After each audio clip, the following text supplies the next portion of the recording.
With all of the absolutely insane things that have happened or have been exposed to have happened over many years and many decades, there is one thing that seems like tinfoil hat nano insanity, deserving of ridicule. But I believe I have discovered empirical proof that what is said to be our collective amnesia or Alzheimer's disease is actually true. The question is, how did this happen? There has, up until this point, only been circumstantial evidence in the form of majority consensus of people who recall subtle differences in things which are not really significant, and when those memories are checked, such as recall of signature lines in movies or book titles, the memories are proven false, as the movies or books that are recalled have inexplicably changed. Particularly disturbing to me is the fact that passages in the Bible have changed. They not only changed in new printings of the Bible and in electronic versions, but these passages have changed in Bibles that are and have been in the possession of their owners for many years. While seemingly insignificant, the sheer impossibility of doing this globally is cause for extreme concern. This phenomena, which has been extensively documented and is the subject of thousands of blogs and as many videos on YouTube and other platforms, has never been adequately explained, although there are no end to theories about how this is possible. However, there has not been, to my knowledge, any empirical proof that the so-called Mandela effect is real, and the memories that are said to be inaccurate are, in fact, not flawed, and the Mandela effect is real. There has not been any proof that the Mandela effect is real until now. My prior video on the subject is linked in the description section, but this video, I took the proof one step further. I have physical, tangible evidence that defies explanation. This Bible verse from two different Bible apps is exactly the same. This would explain how the passage was changed electronically if the changes were only made in electronic versions or in printed copies which are recently off the press. This is a photo of a highlighted passage in a Bible that has been in my physical possession for over 40 years. How did this change? This is how every Christian who has the word hidden in their heart remembers this verse. People will say things like, "That's impossible. It's your imagination. Your memory is flawed. It was always wolf, not lion. You should stop smoking that shit, bro." And here is the empirical proof. Hundreds of these figurines from different sellers and manufacturers are available on eBay. No such figurines with a wolf and a lamb are to be found.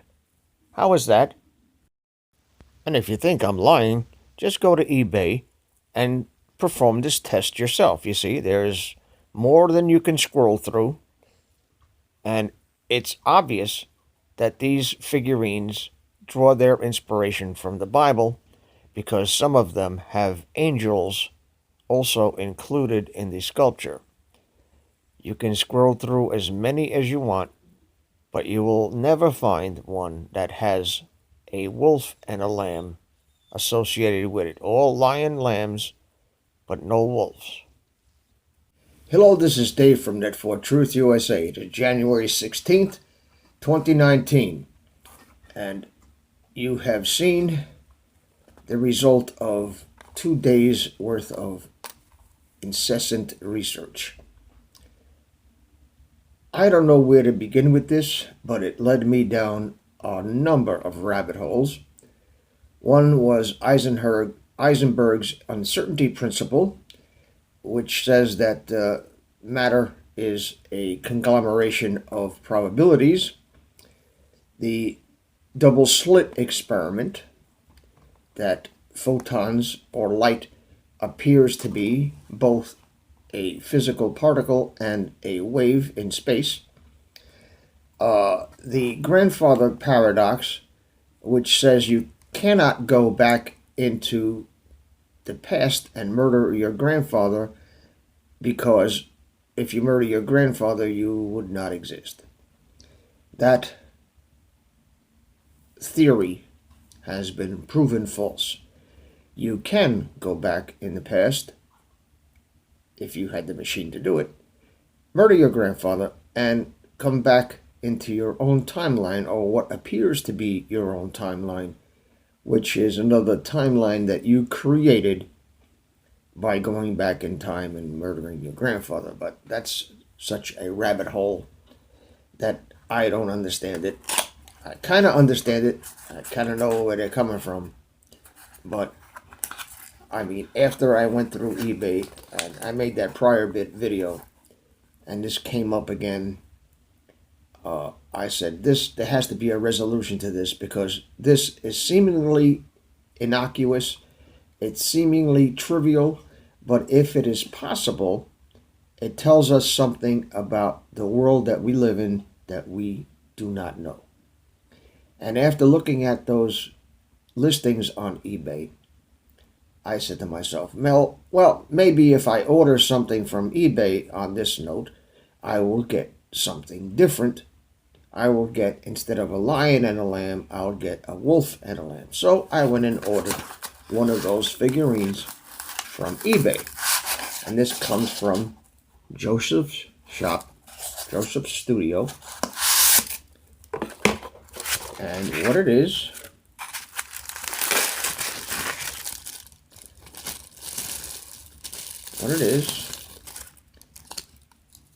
a lion and lamb figurine that I hold in my hand, that someone got the inspiration from the Bible. And that's proven by those pictures that I just showed you about angels and peace on earth. And that verse comes from Isaiah chapter 11, verse 6. And here it is. I'm holding it in my hand. So the question I have to ask is, how is this possible? And the research that I am not able to do, for two reasons. First, I don't know how to read Hebrew, and I don't have a Torah written in the original Hebrew here that I can look at. Even if I had it, I wouldn't understand what I was reading. So I need somebody who has a Torah, who can read Hebrew, and go back in Isaiah chapter 11, verse 6, and tell me whether that word says lion or lamb. And that will resolve the question of when this was done. Because obviously it was lion and lamb up until they made this particular thing. When did it change? In every printed version of the Bible that people have in their house for many, many years.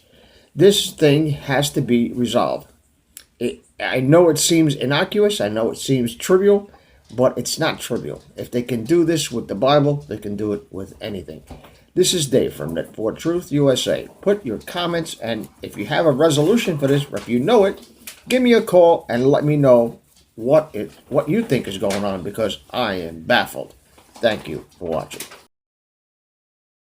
Please subscribe to our backup channel, Whirlwind Revolt. Listen to chapters from my new book, Work in Progress, by the same title. The link is in the description section.